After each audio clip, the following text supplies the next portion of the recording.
Bonjour et bienvenue dans le flash d'information.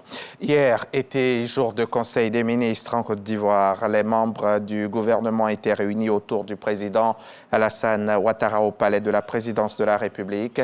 Et entre autres sujets à l'ordre du jour, il a été question lors de ce conseil de désertification du Salon international du livre d'Abidjan, des statuts de la fonction publique et du corps diplomatique. Les précisions d'Awa Touré à suivre dans le 13h.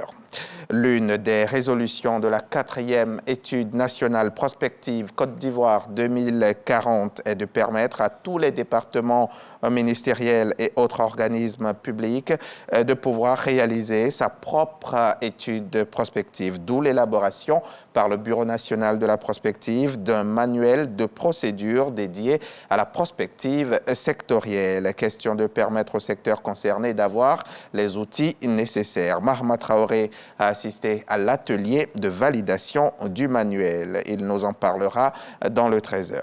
La pression des mouches de fruits sur les productions de mangue impacte négativement les capacités d'exportation, la sécurité alimentaire, la sécurité sanitaire et la sécurité environnementale. Face à la situation, les instances sous-régionales, CEDEAO et UEMOA ont mis en place un mécanisme.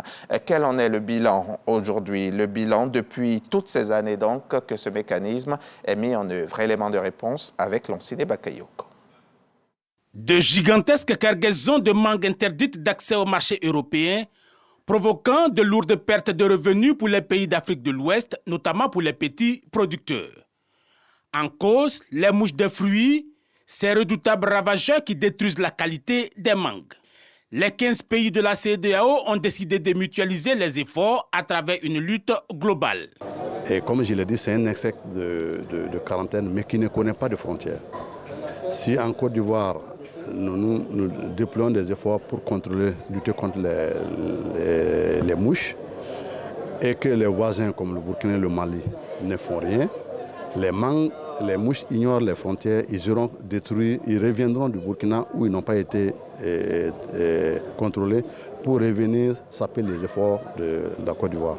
Il s'agit de questionner en profondeur les différentes méthodes de lutte déjà expérimentées au niveau des territoires ouest-africains, depuis la première phase quinquennale achevée en 2019 jusqu'à maintenant. Pour la Côte d'Ivoire, deuxième producteur africain de mangue, les enjeux financiers sont colossaux. C'est près de 45 milliards que la mangue procure dans les zones de production. Comme je l'ai dit, c'est le Grand Nord et le Grand Centre. Et quand on dit 45 milliards de francs CFA, c'est pour tous les acteurs.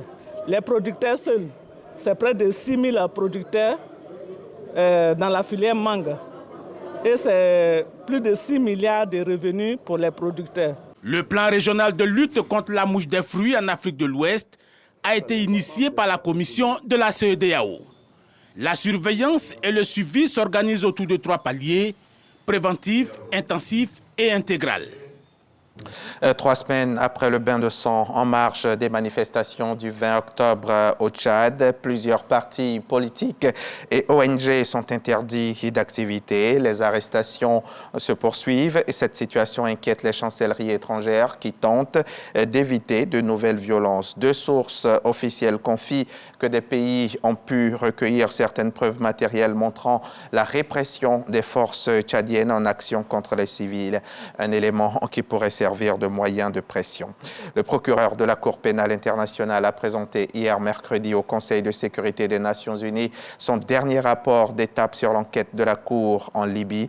Karim Khan est intervenu par vidéoconférence depuis Tripoli où il a tenté d'obtenir une plus grande coopération des autorités libyennes. Il a demandé aux autorités de délivrer par exemple des visas à ces enquêteurs et de leur donner accès à certains documents. Il a aussi assuré néanmoins que ces investigations avancent. Le niveau de risque de la grippe aviaire en France a été porté jeudi de modéré à élevé sur l'ensemble du territoire métropolitain selon un arrêté publié au journal officiel contraignant les éleveurs à confiner leurs volailles. Les principales régions de production, la Bretagne et le Pays de la Loire, mais aussi le département des Deux-Sèvres étaient déjà soumis à cette obligation depuis la mi-octobre, mais l'épizootie a continué de se propager propagé ces derniers jours, un foyer ayant notamment été découvert dans le Gard la semaine dernière. Fin de ce flash, à tout à l'heure, 13h.